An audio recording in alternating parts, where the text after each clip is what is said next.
নিজের প্রবৃত্তি অনেক কিছু চাইবে, নিজের প্রবৃত্তিকে আল্লাহর সামনে আত্মসমর্পণ করার নাম হচ্ছে ইসলাম। মন যাচাই তা করা যাবে না কেন? কারণ আমি কারাগারের জীবনে বসে আছি। কারাগারের মধ্যে মন যাচাই তাই করা যাবে। এই কাজগুলো কখন করব? আমি বিয়ে শাদী করার পরে করব। বিয়ে শাদী করবেন, আপনি স্ত্রীকে নিয়ে ঘোরেন, স্ত্রীকে নিয়ে আল্লাহর সৃষ্টি দেখেন, স্ত্রীকে নিয়ে আপনি বাইকে ঘোরেন, রিক্সায় ঘোরেন, চটপটি খান, ফুচকা খান, আইসক্রিম খান, কোনো সমস্যা নেই। এবার তো যুবকরা বলবো যে ভাই বিয়ে শাদী তো দেয় না, কি করব? আমি পরামর্শ দিচ্ছি বড় ভাই হিসেবে, প্রথমে হালাল রিজিকের সোর্স করতে হবে। রিজিকের সোর্স না করে বিয়ে করা যাবে না, আত্মসম্মান থাকবে না। তাও পুরুষ মানুষের আত্মসম্মান কখন চলে যায়? যখন হাত পাততে হয় তখন। যখন আপনি রিজিকের সোর্স তৈরি করেছেন, আপনি স্বাবলম্বী, আপনি মাশাআল্লাহ মাসে 10-20-30 হাজার টাকা আর্ন করেন, বা 1 লাখ 2 লাখ টাকা আর্ন করেন, আলহামদুলিল্লাহ, তাও কারো কাছে হাত পাততে হয় না, সবাই দেখবেন আপনাকে সম্মান দিবে। যখন আপনার অন্যের কাছে হাত পাততে হবে, তখন দেখবেন স্ত্রীও সম্মান করছে না। তো এই জন্য ডিগনিটি আগে, ডিগনিটি ফার্স্ট। আপনার ডিগনিটি অর্জন করতে হলে একটা হালাল উপার্জনের সোর্স লাগবে, এক। তারপরে পিতামাতাকে বোঝানোর চেষ্টা করবেন। যদি কাউকে পছন্দ করেও থাকেন, না দেখেই বা শুনে যে হ্যাঁ ওখানে একজন নিন্দার মেয়ে ইত্যাদি, তাহলে পারিবারিকভাবে বিয়ের প্রস্তাব পাঠান। নিচে পণ্ডিতি করতে যাবেন, পারিবারিকভাবে পাঠাবেন। যদি রাজি হয় আলহামদুলিল্লাহ, রাজি না হলে কি নিজে নিয়ে পালাই যাবেন? এই কাজ করতে যাবেন না। ইস্তেখারা করবেন। কি করবেন? ইস্তেখারা 2 রাকাত নফল নামাজ পড়ে আল্লাহর কাছে দোয়া করবেন। হিসনুল মুসলিম বইটা কিনবেন, ওখানে দেখবেন ইস্তেখারার দোয়া আছে। ইস্তেখারা মানে হচ্ছে আল্লাহর সাথে পরামর্শ করা। আল্লাহ, আমি এই কাজটা করতে চাচ্ছি, যদি কাজটা আমার জন্য ভালো হয়, আমার দুনিয়া আখিরাতের জন্য ভালো হয়, আল্লাহ কাজটাকে তুমি সহজ করে দাও, আল্লাহ কাজটার মধ্যে বরকত দান করে দাও। আর যদি এই কাজটা দুনিয়া আখিরাতের জন্য খারাপ হয়, আল্লাহ তুমি কাজটাকে সরায় দাও, আমাকেও কাজটা থেকে সরায়। এটা হচ্ছে ইস্তেখারা। এই দোয়া বেশি বেশি করলে ইনশাল্লাহ আল্লাহর পক্ষ থেকেই ফয়সালা হয়। আর এই জায়গায় বেশি ব্যতিব্যস্ত হবেন না। অনেক সময় কিন্তু ফ্যান্টাসিতে ভুগি আমরা, অস্থির হয়ে যাই। অস্থির হলেই ডিসিশন নিতে ভুল হবে। স্থির থাকতে হবে। নিজেকে স্থির রাখার জন্য কি করবেন? বেশি বেশি নফল রোজা রাখবেন। বেশি বেশি কি করবেন? নফল রোজা রাখবেন। আর ভালো কাজে ব্যস্ত রাখবেন নিজেকে। ভালো কাজে কি করবেন? ব্যস্ত রাখবেন। একা একা থাকলে আর এই যে খারাপ সার্কেলের মধ্যে থাকলেই মাথার মধ্যে শয়তান ভর করবে, তখন দেখবেন অস্থির হয়ে গেছেন আপনি। স্থির হওয়ার চেষ্টা করেন, ভালো কাজে ব্যস্ত রাখেন, হালাল পথ অবলম্বন করে হারাম থেকে বেঁচে থাকে। এখন যে জায়গায় আসছিলাম, এখান থেকে আস্তে আস্তে শেষের দিকে যাব। দেখুন, আল্লাহ পাক যে বিষয়গুলোকে ভালোবাসতে বলেছেন, আমি ভালোবাসি। এই ভালোবাসা জায়েজ, হালাল। এই ভালোবাসার উদ্দেশ্য আল্লাহ সন্তুষ্টি অর্জন করা। এই ভালোবাসার উদ্দেশ্য এই নয় যে আমি যাকে ভালোবাসি তার কাছে আমি কিছু প্রত্যাশা করছি। না, আমি কিছু প্রত্যাশা করছি না, আমি প্রত্যাশা করছি আল্লাহর সন্তুষ্টি। তখন দেখবেন সে আপনাকে কষ্ট দিলেও আপনি সবর করতে পারবেন। কেন সবর করতে পারবেন? কারণ আপনি তো আল্লাহর সন্তুষ্টির জন্য তাকে ভালোবাসছেন, আপনার তো কোনো স্বার্থ নাই। এখন আপনি দেখবেন রিল্যাক্স থাকতে পারবেন, সম্পর্ক টিকেও থাকবে, এবং আপনি ক্ষমা করতে পারবেন মানুষকে। যখন নিজের চাওয়াটাকে আপনি ইনফোর্স করতে চাইবেন, তখন কিন্তু আপনি এই সম্পর্ক নষ্ট করে ফেলতে পারেন, কারণ আপনি হক পাচ্ছেন না।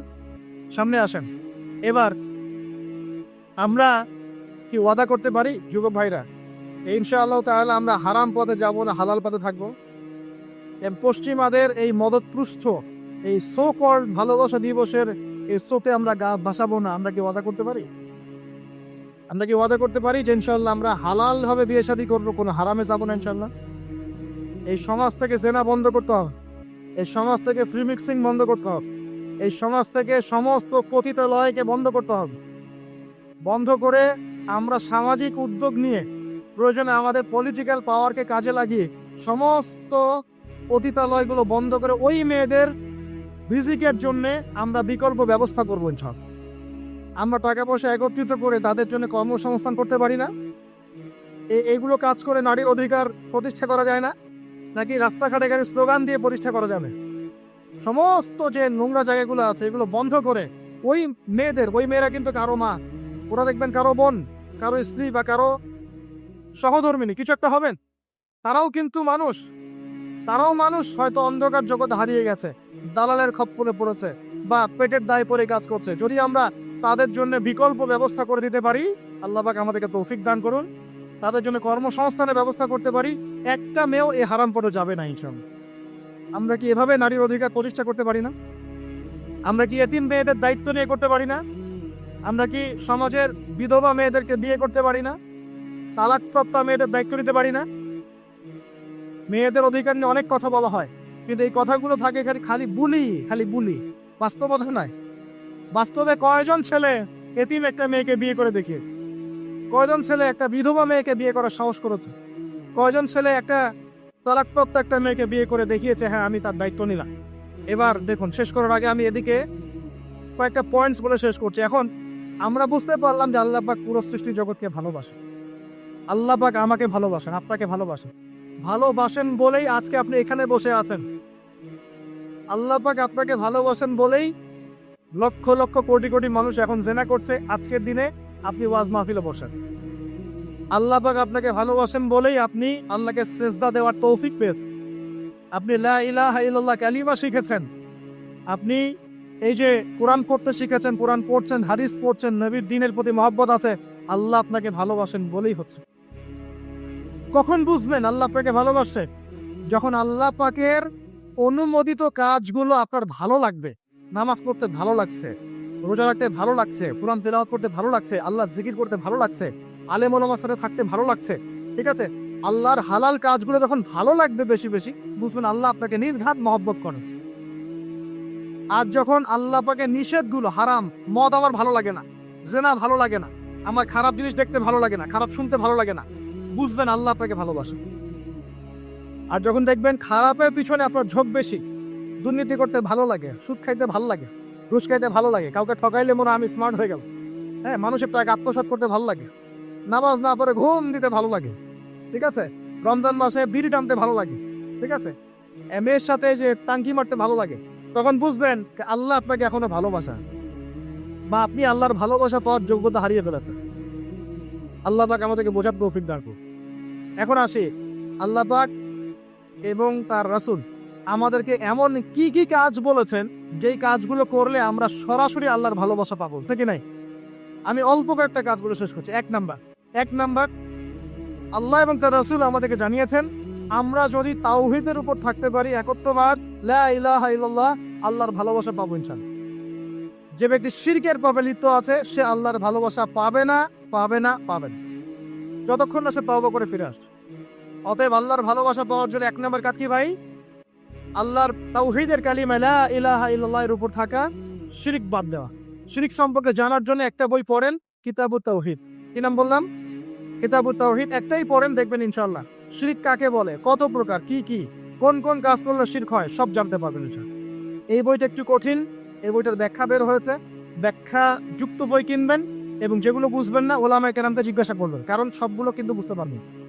এক নম্বর। দুই, নবী সাল্লাল্লাহু আলাইহি ওয়াসাল্লামের অনুসরণ করলে আল্লাহ আমাদেরকে ভালোবাসবেন। দলিল, আল্লাহ পাক সূরা আলে ইমরানের মধ্যে বলছেন 31 নম্বর আয়াতে আল্লাহ বলছেন, কুল, হে নবী আপনি বলে দিন, ইন কুনতুম তুহিব্বুনাল্লাহ, তোমরা যদি, হে আদম সন্তান, হে উম্মতে মুহাম্মাদি, তোমরা যদি আল্লাহর ভালোবাসা পেতে চাও, ফাত্তাবিউনি, তোমরা আমাকে অনুসরণ করো। কাকে? আমাকে বলতে কাকে? রাসূলুল্লাহ সাল্লাল্লাহু আলাইহি ওয়াসাল্লামকে। তাহলে কি হবে? ইউহিব্বুকুমুল্লাহ, আল্লাহ পাকও তোমাদেরকে ভালোবাসবেন বলে সুবহান। আল্লাহ আমাকে ভালোবাসবেন ইনশাআল্লাহ। আর কি? ইয়াগফির লাকুম যুনুবাকুম, আল্লাহ পাক তোমাদের সমস্ত গুনাহ মাফ করে দিবেন। আল্লাহু গফুরুর রহিম, আল্লাহ পাক পরম করুণাময়, অসীম দয়ালু। তার মানে আল্লাহকে পাওয়ার, আল্লাহর ভালোবাসা পাওয়ার দুই নাম্বার কি মাধ্যম? নবী সাল্লাল্লাহু আলাইহি ওয়াসাল্লামের সুন্নাত অনুযায়ী জীবন গড়া। ভাই শুরু করব কোত্থেকে? শুরু করবেন চেহারা থেকে। কোত্থেকে? চেহারায় দাড়ি ছেড়ে দিব ইনশাআল্লাহ, রাজি আছি তো? গোফ ছোট করে ফেলবো ইনশাআল্লাহ, রাজি আছি তো ইনশাআল্লাহ? চেহারায় সেজদার দাগ থাকবে ইনশাআল্লাহ, তার মানে নামাজি হতে হবে, ঠিক আছে? পোশাক পরিচ্ছদ হবে রাসূলুল্লাহ সাল্লাল্লাহু আলাইহি ওয়াসাল্লামের মতো, ঢিলে ঢালা মুত্তাকিদের পোশাক। চুল হবে কার মতো? মেসি নেইমারের মতো, নাকি রাসূলুল্লাহ সাল্লাল্লাহু আলাইহি ওয়াসাল্লামের মতো? এখনকার ছেলে পেলে মাঝখানে চুল রাখে, ডান দিক বাম দিক ছিলে ফেলে। এই সুন্নাত কোথায় পেয়েছো তোমরা? এগুলো ত্যাগ করতে হবে। মনে রাখবেন, একটা সুন্নত, নবীর একটা সুন্নতকে যদি ভালোবেসে কি আমল করে, ইনশাআল্লাহ নবীর সুপারিশ পাবেন। চাই কি না সুপারিশ? ভালোবেসে আমল করা যায়, এটা আমার নবীর সুন্নত, আমার নবী খেতেন ডান হাত দিয়ে, আমি ডান হাত দিয়ে খাবো। আমার নবী দাড়ি রেখেছেন, আমি তাই রাখবো। আমার নবী মোচ কেটে ফেলতেন, তাই আমি কাটবো। আমার নবী ঢিলেঢালা পোশাক পছন্দ করতেন, তাই আমি পরবো। আমার নবী রাতে ঘুমানোর সময় এই আমলগুলো করতেন, তাই আমি করব। আমার নবী এইভাবে ওযু করতেন, এইভাবে করব। আমার নবী এইভাবে ইস্তেঞ্জা করতেন, পেশাব পায়খানা করতেন, ওইভাবে করব। এই যে এখনকার ইংলিশ টয়লেট, এই ইংলিশ টয়লেটে বসে নবীর মতো ইস্তেঞ্জা করা যায় না। যাবে? ওলামায়ে কেরামকে জিজ্ঞাসা করেন, নবী সাল্লাল্লাহু আলাইহি ওয়াসাল্লাম বাম পায়ে ভর দিয়ে ইস্তেঞ্জা করতে। কোন পায়ে? এখন বসেন ইংলিশের উপরে, বাম পায়ে কেমনে বসবেন? সম্ভব? ওই যে আমি বলি, এটা মজা করে বলি, কষ্ট থেকেও বলি, একদম বৈশ্বিক পলিটিক্যাল সিস্টেম থেকে শুরু করে বাথরুমের টয়লেট পর্যন্ত সবকিছুই চলছে পশ্চিম আদর্শে। এখন সবকিছু, এভরিথিং এভরিথিং, একদম বাথরুমের কমোড পর্যন্ত। এখন তো কমোডও উঠাই দিছে, এখন সামনে একটা বালতি রেখে দেয় গামলার মধ্যে, এখানেই পেশাব করতে হয়। দেখেন নাই মনে হয় আপনারা, দেখবেন অচিরে এগুলো আসতেছে সামনে, দাঁড়ায় দাঁড়ায় বসার কোনো সুযোগ নেই। আর সবগুলো মাপ সমান। কারো হাইট যদি 6 ফুট, কারো 5 ফুট হয়, তখন কি হবে? অ্যাডজাস্ট করতে হবে ধরে ধরে তখন, নাকি? যুবকরা বুঝতে পারছে, তখন কাউকে লম্বা হতে হবে, কাউকে খাটো হতে হবে, মাপ তো সমান। আর সবার মাপ যদি সমান না হয় এমন কি হবে? হ্যাঁ, আল্লাহ পাক বোঝার তৌফিক দান। এগুলো শয়তানি না বলেন, শয়তানি না বলেন। বসে ইস্তেঞ্জা করতে হয় না? বসে ইস্তেঞ্জা না, এই পেশাবে ছিটা ফোটার কারণে কবরে আযাব হয় না? আপনারা হাদিসে জানেন না, নবীজি একটা কবরের পাশ দিয়ে যাচ্ছেন, তিনি থেমে গেলেন, থেমে গিয়ে বলছেন এই কবর দুটোতে আযাব হচ্ছে। কি হচ্ছে? কবরের আযাব তিনি জানলেন কেমন করে? আল্লাহ পাক তাকে জানিয়েছেন, আল্লাহ পাক তাকে খবর দিয়েছেন এই কবর দুটো কি হচ্ছে? আযাব। নবীজি বলছেন এই কবর দুটোতে বড় কোনো পাপের কারণে আযাব হচ্ছে। সাহাবীরা বলছেন তাহলে কি কারণ হচ্ছে ইয়া রাসূলুল্লাহ? তিনি বলছেন একজন পেশাব পায়খানা করে, পেশাব করে, স্পেশালি পেশাব করে এই ছিটা ফোটা থেকে সে সতর্ক থাকতে হবে। পেশাব করে, ওই যে বলেন আমাদের ছেলেরা, প্যান্ট খারাপ ভাই, নামাজে যেতে পারবো না, নামাজে ডাকলে বলে ভাই প্যান্ট নষ্ট হয়। তোমরা ভালো করে হাদিসে শোনো, এই ব্যক্তি বড় কোনো পাপ করে নাই, সে পেশাব করার পরে পবিত্র হতো না, মানে ছিটা ফোটা থেকে সাবধান থাকতো না, এই কারণে কবরে আযাব দেয়া হচ্ছে, বলে নাউজুবিল্লাহ। অন্য হাদিসে নবীজি বলেন বেশিরভাগ কবরের শাস্তি পেশাবের ছিটা ফোটার কারণে হয়। আস্তাগফিরুল্লাহ, বলেন নাউজুবিল্লাহ। এই টয়লেটগুলোর মধ্যে পেশাবের ছিটা ফোটা লাগে না, নাপাকি লাগে না? এগুলো শয়তানি না বলেন? আরেকটা হচ্ছে আরেকটা কবর, সেই কবরে তিনি বলছেন এই কবরে আযাব দেওয়া হচ্ছে এই ব্যক্তি চগলখুরি করতো। কি করতো? চগলখুরি, মানে একজনের কথা আরেকজনকে লাগাইতো, আরেকজনের কথা আরেকজনকে লাগাইতো। এই কাজ করে না এখন সমাজের মানুষ? এই কাজ কিছু ফেসবুক আর ইউটিউবারও করো তোমরা। একজনের ভিডিও আরেকজনের পাশে লাগাই দাও, আরেকজনেরটা আরেকজনে লাগাই দাও, এই করে উম্মার মধ্যে বিভক্তি সৃষ্টি করতেছে। কিছু কিছু কারণে, এইসব কারণেও রেস্ট্রিকশন দিতে হয়েছে আমাদের, কিছু মনে করবেন। কারণ আমরা দেখেছি এর গুড সাইড যেমন আছে, ব্যাড সাইড আরো বেশি আছে। এটাকে নিয়মতান্ত্রিকভাবে ইউজ করতে না পারলে ফিতনা বাড়তে থাকে। আল্লাহ পাক আমাদেরকে বোঝার তৌফিক দান। প্রিয় ভাইয়েরা, প্রতিটা কাজ সুন্নত মতো করবো আমরা ইনশাআল্লাহ। এখন শুধু কি আমরা এই চেহারা, সুরত, ইস্তেঞ্জা, খাওয়া দাওয়া এগুলোই নবীর মতো করে করবো, নাকি আমাদের ব্যবসা, সমাজ, পরিবার, ইবাদত সবই করব? এই জায়গায় সমস্যা। সমস্যা কি? আমরা মাশাআল্লাহ দাড়ি টুপি রাখতে রাজি আছি, কিন্তু ব্যবসায়িক জীবনে হারাম ছাড়তে রাজি নেই, অর্থনৈতিক জীবনে সুদ ছাড়তে রাজি নেই, ঘুষ দুর্নীতি ছাড়তে রাজি নেই। আল্লাহ আমাদেরকে ছাড়ার তৌফিক দান করুন। আল্লাহ পাক আমাদেরকে পরিপূর্ণভাবে নবীর সুন্নাত পালন করার তৌফিক দান করুন। 1 নাম্বার আল্লাহর ভালোবাসা পাওয়ার মাধ্যম তাওহীদ, 2 নাম্বার নবীর সুন্নাত, 3 নাম্বার বেশি থেকে বেশি কোরআন তেলাওয়াত করা। কি করা? আমার সাথে বলেন, বেশি বেশি কি করা? কোরআন তেলাওয়াত করা। কেন? কারণ কোরআন হচ্ছে আল্লাহর কালাম। কোরআন কার কালাম? কোরআনের মধ্য দিয়ে আপনি আল্লাহর সাথে কথা বলতে পারবেন, বলেন সুবহানাল্লাহ। এভাবে যখন কোরআন করবেন বুঝে বুঝে, আপনি আল্লাহর সাথে সরাসরি কথা বলবেন ইনশাআল্লাহ। তো এই কোরআনের মধ্য দিয়ে আল্লাহর ভালোবাসা পাওয়া যাবে ইনশাআল্লাহ।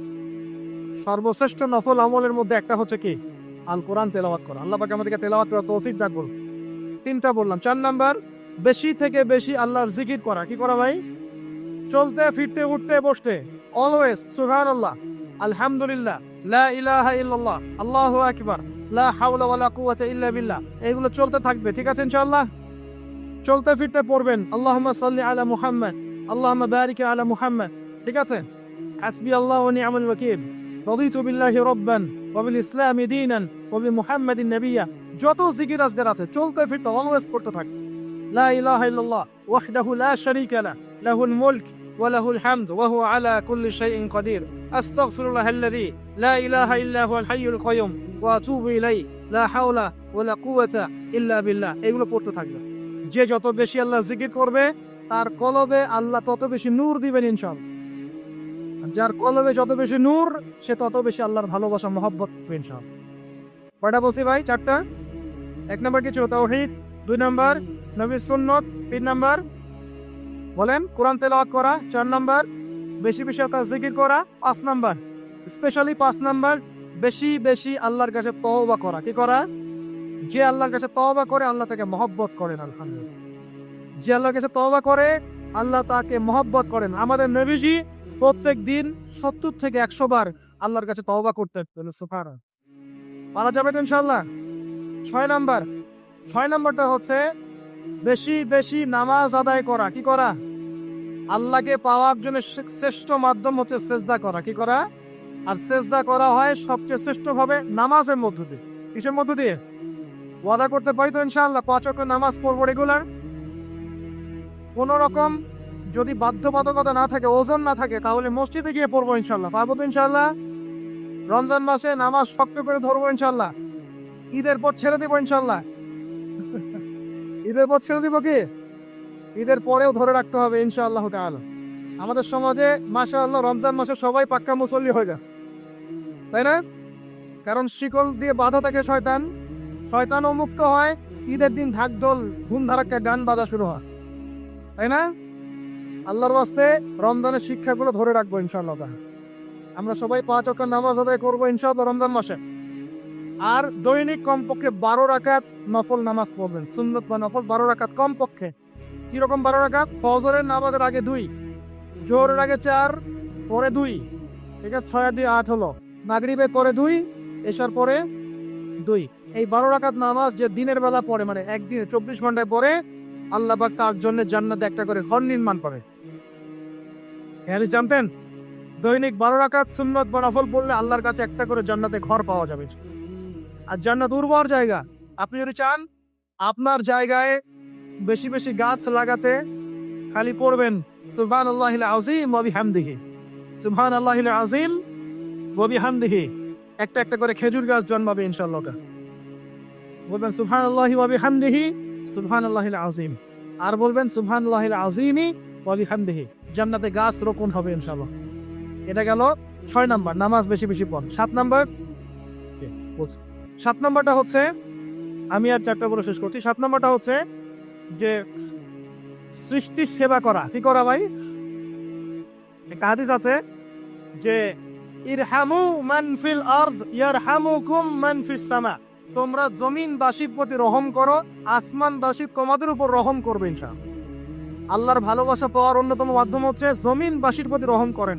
মুসলিম অমুসলিম সবাই মানুষ কিনা? যারা আমাদের সাথে যুদ্ধে লিপ্ত নাই তারা তো আমাদের ভাই নাকি? যারা যুদ্ধে লিপ্ত আছে এরা শত্রু হতে পারে, যারা যুদ্ধে লিপ্ত নাই তারা তো আমাদের ভাই নাকি? তাদের বিপদ আপদে পাশে দাঁড়াবো না?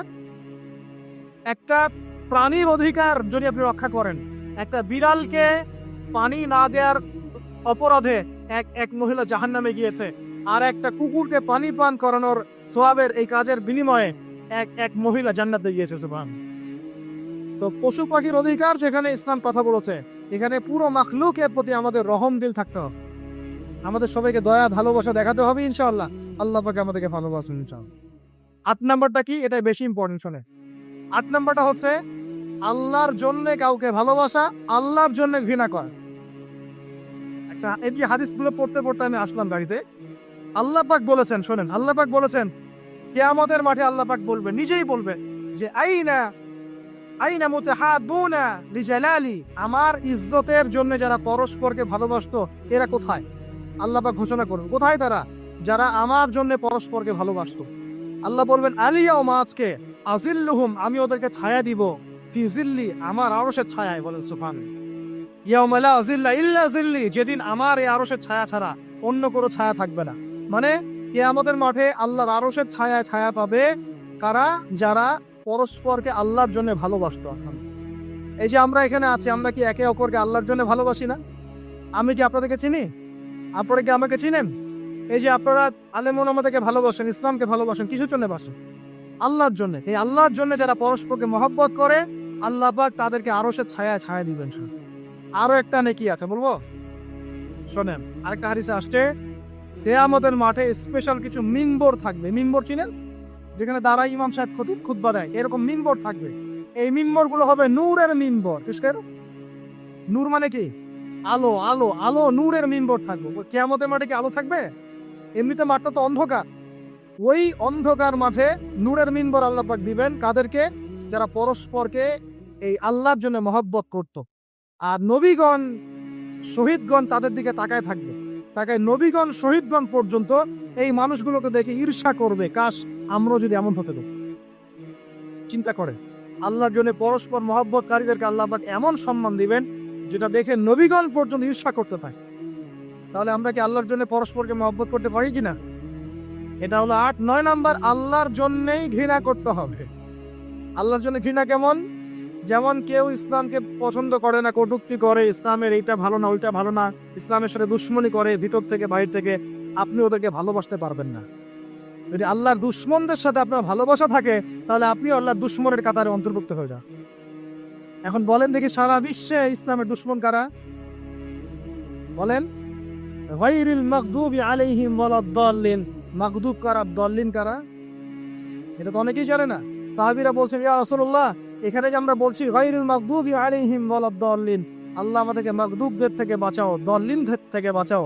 মাগদুব আর দল্লিন কারা ইয়া রাসূলুল্লাহ? নবীজি বলছেন, আল মাগদুব, মাগদুব হচ্ছে হুমুল ইহুদি। ইহুদিরা হচ্ছে মাগদুব, যাদের উপর আল্লাহর গজব করেছে। আর দল্লিন হুমুল নাসারা, নাসারারা হচ্ছে দল্লিন, কারণ তারা আল্লাহ পাকের সন্তান সাব্যস্ত করেছে। ঈসা আলাইহিস সালামকে আল্লাহ সন্তান বলেছে, বলে নাউজুবিল্লাহ। এখন সারা বিশ্বে এরা মুসলিমদের সাথে দুশ্মনী করছে না? আমরা যদি ব্যক্তিগতভাবে, সামাজিকভাবে বা পলিটিক্যালি ওদের সাথে বন্ধুত্ব করে চলি, আমরা কি আল্লাহ দুশ্মনদের সাথে শরীক হলাম না? খুব খেয়াল রাখতে হবে। আল্লাহর জন্য ভালোবাসা, আল্লাহর জন্য দুশ্মনী। আল্লাহ পাক আমাদেরকে বোঝার তৌফিক দান করুন। এবং সবশেষ যেটা 10 নাম্বার, সেটা হলো আল্লাহওয়ালা মানুষ যারা, সেই মানুষদের সাথে মহব্বত রাখলে আল্লাহ আপনাকে ভালোবাসেন। আল্লাহওয়ালা মানুষদের সাথে মহব্বত রাখতে চান, নাকি আপনার এই জেনাকারী গার্লফ্রেন্ডের সাথে আপনি মহব্বত রাখতে চান? কার সাথে মহব্বত রাখতে চান? আমাদের সামনে কি রাসূল সাল্লাল্লাহু আলাইহি ওয়াসাল্লামের আদর্শ নাই? আল্লাহ পাক আমাদের সবাইকে আল্লাহওয়ালা মানুষদেরকে ভালোবাসার তৌফিক দান করুন এবং তাদের সোহবতে থাকার তৌফিক দান করুন। মনের ভিতর থেকে সমস্ত রকম হিংসা, বিদ্বেষ, অহংকার, রিয়া, পরশ্রীকাতরতা, এগুলোকে দূর করার তৌফিক আল্লাহ পাক দান করুন। আমরা দোয়া করি আল্লাহ পাক সবাইকে তাওহীদ পন্থী হওয়ার তৌফিক দান করুন, নবীর সুন্নতের উপর আমল করার তৌফিক দান করুন। কেউ উঠবেন না, বসেন।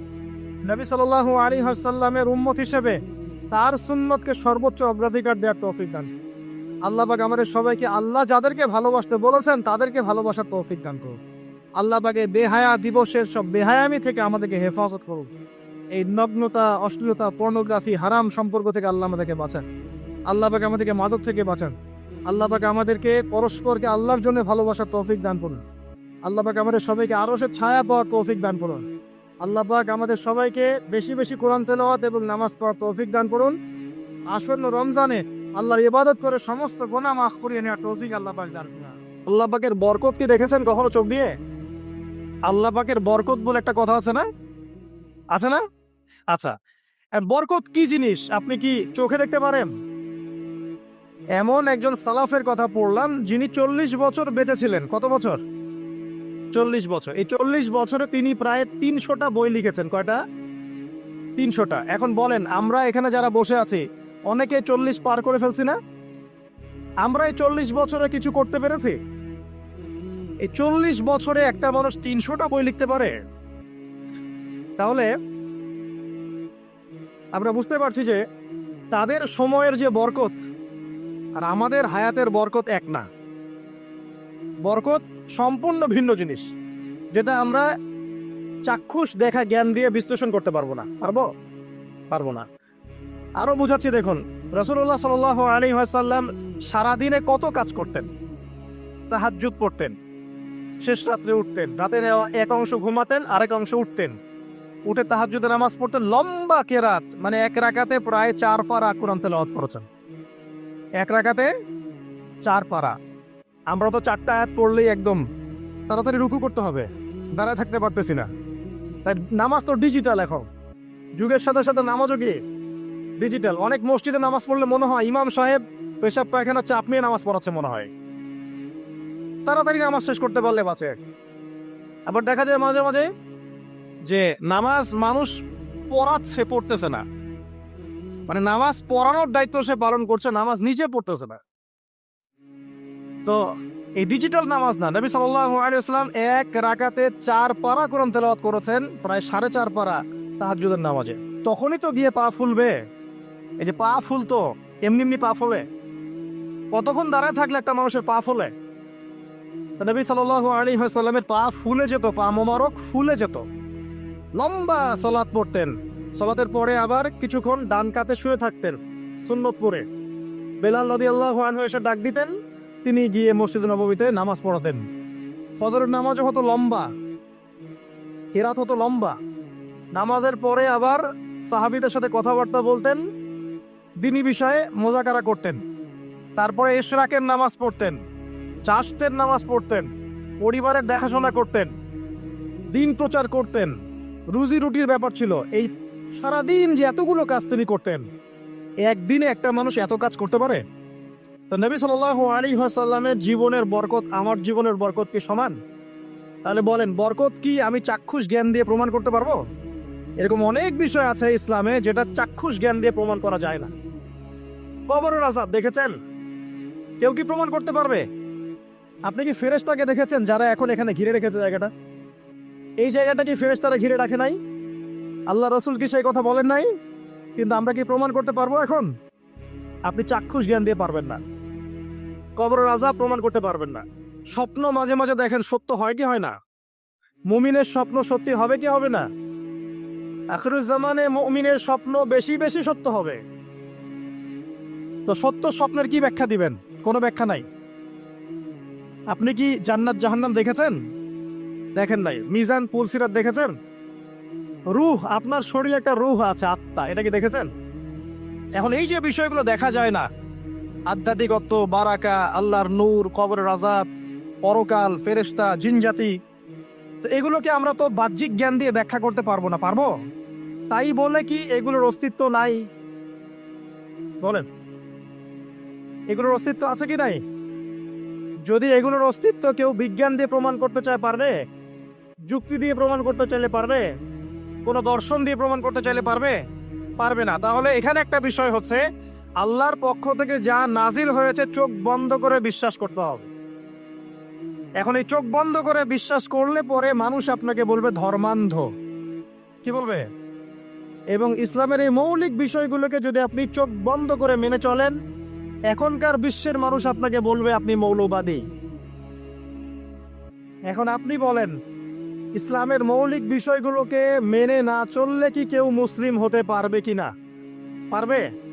তাহলে পরিপূর্ণ মুসলিম হতে হলে আমাকে মৌলবাদী হতে হচ্ছে কিনা?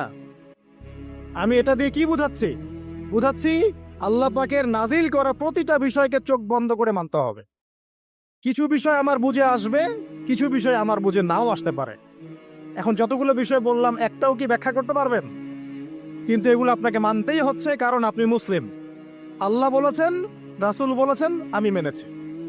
আর আমার জ্ঞান কি আল্লাহ এবং তার রাসূলের জ্ঞানের চেয়ে বেশি না কম? এই পুরো মহাবিশ্ব যিনি পরিচালনা করছেন, তার জ্ঞান বেশি না আমার জ্ঞান বেশি?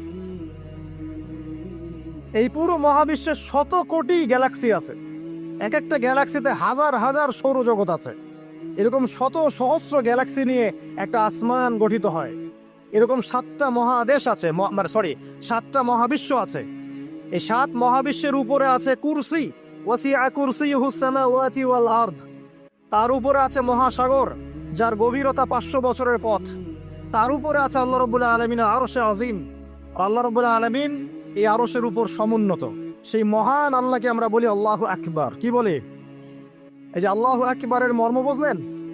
এখন এই বিশাল সত্তা আল্লাহু আকবার, আল্লাহ পাক সবচেয়ে বড়, এই সর্বোচ্চ সত্তার জ্ঞান বেশি না আমার জ্ঞান বেশি?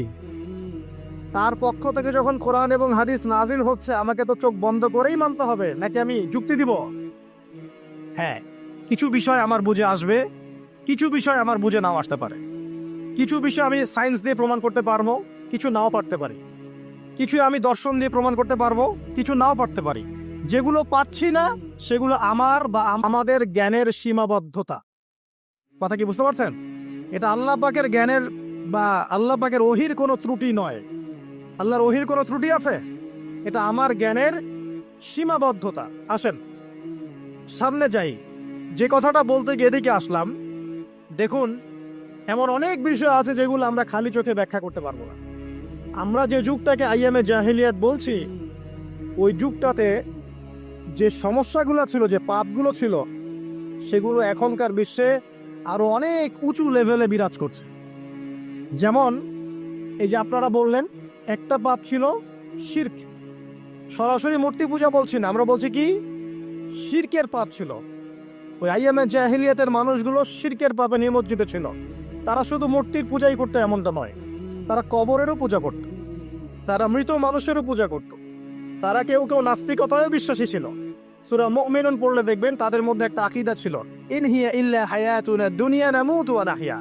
কাফেররা বলতো যে আমরা এই পৃথিবীতে জন্মেছি, এখানেই আমরা জন্মাবো, এখানেই মারা যাব, ওয়া মা নাহনু বিমাবউসিন, আমাদেরকে পুনরুত্থিত করা হবে না। এই পরকালের কনসেপ্টে তারা বিশ্বাস করতো না। তো এরকমও লোক ছিল। শুধু যে লাত, ওজ্জা, হবল, মানাত এগুলোর পূজা করতো তাই নয় বিষয়টা। এখানে কবর পূজাও ছিল, এখানে আপনার মৃত মানুষের পূজাও ছিল, এখানে গাছপালা, চন্দ্র, সূর্য, নক্ষত্রের পূজাও ছিল, আবার নাস্তিকতাও ছিল। এক কথায় আইয়ামে জাহিলিয়াতের সবচেয়ে বড় পাপ ছিল শিরক। কথা কি বুঝতে পারছেন ভাই? আচ্ছা, না বুঝলে বলবেন, শেষে গিয়ে প্রশ্ন করবেন ইনশাআল্লাহ, সমস্যা নাই। তাহলে প্রথম যে পাপটার কথা বললাম সেটা কি? শিরক। এখন একটু এই 1400 বছর পরে চলে আসে, চলে এসে দেখেন এখনকার সমাজের দিকে তাকান, এখনকার মুসলিম রাষ্ট্রগুলোর দিকে তাকান, আর পুরো বিশ্বের দিকে তাকান। সবচেয়ে বড় সমস্যাটা কি বলেন? সবচেয়ে বড় সমস্যা কি শিরক নয়? আচ্ছা, মুসলিমরা কি এখন অনেকেই কবর পূজা করে না? মুসলিমদের মতো অনেকেই দেখবেন যে মৃত মানুষের কাছে চাচ্ছে না, মৃত মানুষের কাছে সন্তান প্রার্থনা করে না, ওই যে ওখানে গিয়ে নজর মান্নত করছে না যে মৃত মানুষকে সন্তুষ্ট করলে আমার ভালো হবে, না হলে আমার কোনো ক্ষতি হয়ে যাবে, এটা মানুষ করছে না। মুসলিমদের মধ্যে বহু মানুষ আল্লাহর হালালকে হারাম করছে না, আল্লাহর হারামকে হালাল করে নিচ্ছে না, এটাও কিন্তু শিরক। আপনি কি জানেন যে আল্লাহর হালালকে হারাম করলে শিরক হয়? আল্লাহর হারামকে হালাল করলে শিরক হয়। সুদ হালাল না হারাম? না, সুদ তো ফরজ। সুদ হালাল না হারাম? সুদ তো এখনকার বিশ্বে ফরজ। সুদ ছাড়া এই বিশ্ব চলবে না। আপনি ঠিক বলছেন, কিন্তু সুদ ছাড়া এই বিশ্ব চলে না। যে কোনো কিছু করতে গেলে সুদ লাগবে। তো এখন যে সবাই এটাকে হালাল করে নিচ্ছে, এটা কি হচ্ছে? আল্লাহর হারামকে মানুষ হালাল করছে না। আচ্ছা বলেন, মদ হারাম না হালাল? বলেন। মদ তো ওয়াজিব নাকি? যুব সমাজে তো মদ না খেলে চলে না। মদ খায় না এমন যুব সমাজের সংখ্যা বেশি, না খায় তার সংখ্যা বেশি? কয়টা ছেলে আছে স্মোক করে না? বলেন, কয়টা ছেলে দেখাতে পারবেন যারা স্মোক করে না? এখানে কারা কারা স্মোক করেন না? মাশাআল্লাহ, আলহামদুলিল্লাহ, মাশাআল্লাহ। হাত নামান, হাত নামান, হাত নামান। আল্লাহ পাক আপনাদের রক্তে এবং মাংসে বরকত দান করুন, দোয়া করি। যদি আপনি কোনো কমিউনিটির মধ্যে দেখাতে পারেন যে তারা মাদক থেকে দূরে আছে, তারা শুধুমাত্র ইসলামিক কমিউনিটি, অন্য কোনো কমিউনিটি। যদি আপনি মাদক মুক্ত কোনো ক্যাম্পাস দেখাতে পারেন, সেটা হবে মাদ্রাসা। যদি পর্ন মুক্ত ক্যাম্পাস দেখাতে পারেন, দেখাতে হবে মাদ্রাসাকে। এখানে বিষয়টা হচ্ছে, যারা ইসলাম প্র্যাকটিস করে, কোরআন এবং সুন্নাহর বুঝ যাদের মধ্যে আছে, যাদের মধ্যে আল্লাহর ভয় আছে, এরা কখনো সুদ খাবে? এরা কি মদ খাইতে পারবে? পারবে না। ইনশাআল্লাহ আপনারা কি জিনা করতে পারবেন? আল্লাহ পাক আপনাদেরকে ঈমান আমলের উপর অটুট রাখুন, আমিন। যে কথাটা বলছি, কেউ যদি আল্লাহর হালালকে হারাম করে নেয়, আর কেউ যদি আল্লাহর হারামকে হালাল করে ফেলে, এটাকে কিন্তু শিরক বলা হয়। এই বিশ্বে কি এই সমস্যা নাই? বুঝেন না এই সমস্যা আছে কি নাই? আছে। সামনে আগান। এই বিশ্বের শিক্ষা ক্ষেত্রগুলো দেখবেন, এই শিক্ষা ক্ষেত্রগুলোর মধ্যে নাস্তিকতার শিক্ষা বাড়ছে না কমছে? বাড়ছে। এই বিশ্বের অর্থনীতি দেখবেন, অর্থনীতির মধ্যে শিরক বাড়ছে না কমছে? এখানে আপনাকে সুদ নিতে হচ্ছে, এখানে আপনাকে আল্লাহর নাজিলকৃত ইকোনমি বাদ দিয়ে পশ্চিমাদের নাজিলকৃত ইকোনমি বহন করতে হচ্ছে, এটাও এক প্রকার কুফরি। আরো সমস্যা আছে। এই বিশ্বের ওয়ার্ল্ড অ্যাফেয়ার্সের দিকে তাকাবেন, দেখবেন বিশ্বের কয়টা জায়গা আপনি আমাকে দেখাতে পারবেন যেখানে মুসলিমদের মধ্যেও আল্লাহ রাব্বুল আলামিনের নাজিলকৃত বিধান দিয়ে বিচার ফয়সালা হচ্ছে? কয়টা দেখাতে পারবেন? তো যেখানে আছে খুব স্বল্প পরিসরে। পুরো বিশ্বের অবস্থা আজকে এমন। পর্নোগ্রাফি হালাল না হারাম? পশ্চিমা সংস্কৃতির মধ্য দিয়ে এটা সারা বিশ্বে ছড়িয়ে দেওয়া হয়েছে। মানুষ এখন এটাকে available part of our life এটা মনে করছে, common part of our life. পর্দা হালাল না হারাম? বলেন, পর্দা না করাটা হারাম না হালাল? আচ্ছা, এখন দেখেন মিডিয়া বলেন, প্রিন্ট মিডিয়া বলেন, ইলেকট্রনিক মিডিয়া বলেন, বিভিন্ন প্রযুক্তিগত উন্নয়নের মধ্য দিয়ে নগ্নতাকে প্রমোট করা হচ্ছে কি হচ্ছে না? বলেন, হচ্ছে কি হচ্ছে না? এখন কি কাপড় খোলার দিকে মানুষ বেশি আগ্রহী না পরার দিকে? দেখবেন ইসলামের বুঝ যাদের মধ্যে নাই, এরা কাপড় খুলতে চাচ্ছে এখন। আর আমি আপনাদেরকে বলি, আগের লেকচারগুলোতেও বলেছি, এই পুরো মহাবিশ্বে আমাদের বাবা আর মা আদম এবং হাওয়া আলাইহিমা সালাম, তাদের গা থেকে পোশাকটা খুলে ফেলেছিল কে জানেন? কে? ইবলিস। যখনই তারা গাছের কাছে গেলেন তখন কি হলো? ফালাম্মা যাকা শাজারা বাদাত লাহুমা সাওয়াতিহিমা। যখনই তারা গাছের কাছে গেলেন তাদের কাপড় খুলে পড়ে গেল। তাহলে পুরো মহাবিশ্বে আমাদের পিতামাতাকে নগ্ন করে দিয়েছে কে? ইবলিস, শয়তান। তাহলে এখন পৃথিবীতে যারা মুসলিমদেরকে বা অমুসলিমদেরকে, পুরো মানবতাকে যারা নগ্ন করতে চাচ্ছে, এরা কার এজেন্ট? এরা কার এজেন্টটা বাস্তবায়ন করছে? এটা কি বুঝতে বাকি থাকে? আমি কতগুলো বানিয়ে বলি নাই। সূরা আরাফ পড়েন, দেখবেন সব লেখা আছে। আসেন, এক কথায় বলতে চাচ্ছি, ওই সময়কার যে শিরকটা শুধুমাত্র মক্কায় সীমাবদ্ধ ছিল, এখনকার শিরকটা গ্লোবালাইজেশন হয়েছে, পুরো দেশে দেশে দেশে শিরক ছড়িয়ে পড়েছে। আসেন, ওই সময় আরেকটা বড় পাপ ছিল, যেটাই যে এক ভাই বলল, সেটা হলো রিবা। রিবা, রিবা মানে কি? সুদ। রিবা মানে সুদ, জানেন তো? আর সুদ তো ফরজ নাকি ভাই? আচ্ছা, এমন কোন গ্রাম নাই বাংলাদেশে যেখানে সুদ নাই, আর বিশ্বের এমন কোন দেশ নাই যেখানে সুদ নাই। আর এই যুগের কথাই নবী সাল্লাল্লাহু আলাইহি ওয়াসাল্লাম হয়তোবা বলেছিলেন, আল্লাহু আ'লাম, আল্লাহ ভালো জানেন, যে এমন একটা যুগ আসবে যে যুগে ম্যাক্সিমামই সুদখোর হবে। যে ব্যক্তি সুদের ছিটাফোঁটা, মানে সুদের পাপ থেকে বেঁচে থাকতে চাইবে, ওর গায়েও গিয়ে সুদের ছিটাফোঁটা গিয়ে লাগবে। এটা সেই যুগ না? আপনি বুঝতে পারছেন না হয়তো, এটা সেই যুগ। আপনি মনে করছেন দাড়ি, টুপি, পাগড়ি, জুব্বা মাশাআল্লাহ সব লাগাই দিছি, হ্যাঁ, বাইরে একটা সাইনবোর্ড আছে, আমি মৌলবী, আল্লামা, আমি একজন দায়ী বক্তা, কিন্তু সুদের যে ওই ছিটাফোঁটা, এটা আপনার কাছে আমার কাছেও আছে। হয়তো আপনি বুঝতে পারছেন না। কখন বুঝবেন? যখন ইসলামিক অর্থনীতির বইগুলো পড়তে পারবেন।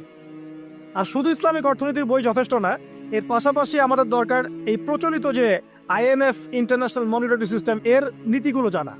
তখন কি আপনি বুঝবেন ওয়ার্ল্ড ব্যাংক কি জিনিস, IMF কি জিনিস, ঠিক আছে? তখন বুঝবেন যে পেট্রো ডলার কি জিনিস, তখন বুঝবেন যে হার্ড কারেন্সি, সফট কারেন্সি কি জিনিস। এখন বুঝবেন না। আর যেহেতু বুঝবেন না, অতএব আমি এগুলো বলেও লাভ নাই। যেহেতু আপনি বুঝবেন না, আমি যদি এখন এসব নিয়ে কথা বলি, আপনার কাছে মনে হবে এসব কি উল্টা পাল্টা কথা কইতাছে। ঠিক আছে? তো যাই হোক, আগে আল্লাহর ওয়াস্তে ইসলামিক ইকোনমিক্স পড়েন এবং ইন্টারন্যাশনাল মনিটারি সিস্টেম সম্পর্কে পড়েন। প্রত্যেক স্টেটের প্রধান যারা আছেন তারা জানেন যে ওয়ার্ল্ড ব্যাংক কি জিনিস, তারা জানেন IMF কি জিনিস।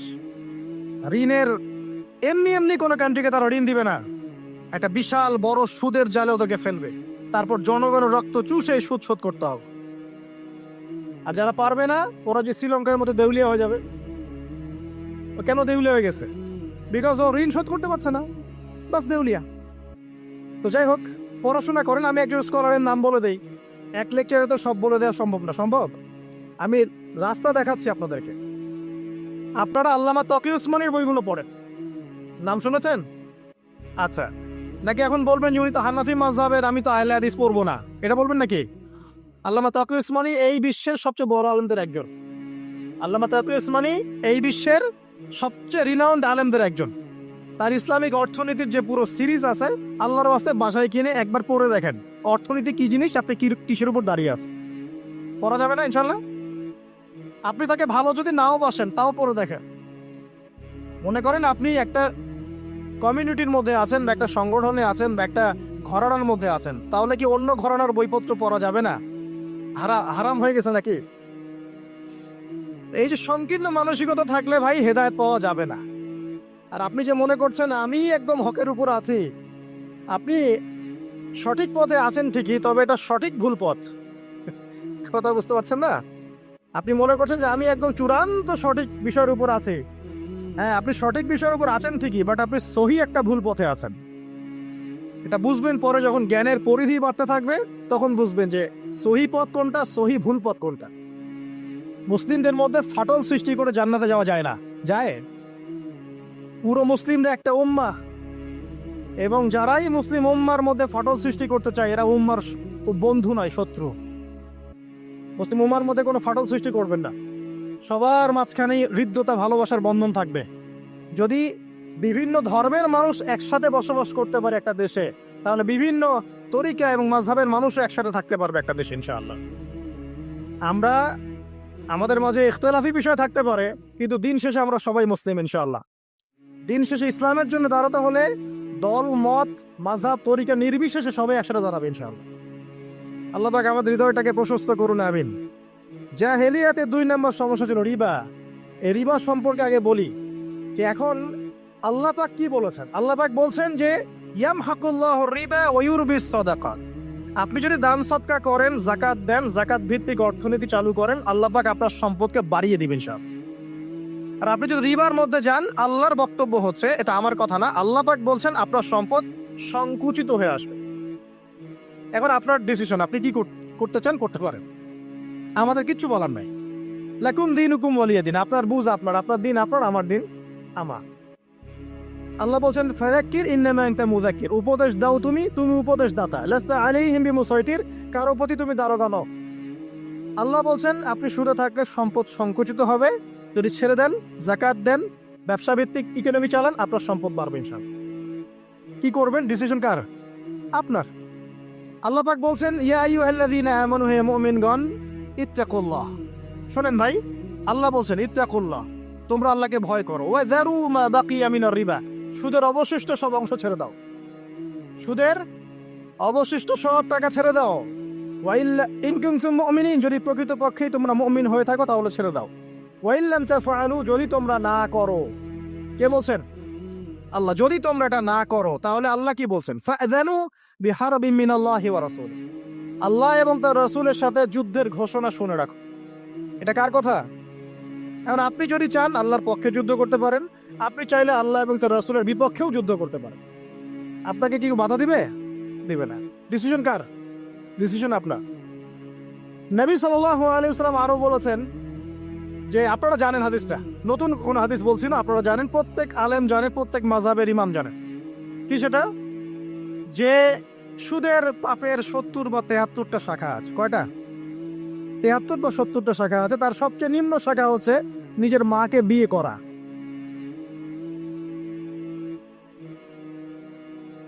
দেখলেন আমাদের অন্তরে কি কথাটা আঘাত করলো? আপনি কি আপনার মায়ের সাথে, নাউজুবিল্লাহ, আপনি কি আপনার মাকে বিয়ে করতে পারবেন? এটা কি কোনো ব্যক্তির পক্ষে সম্ভব?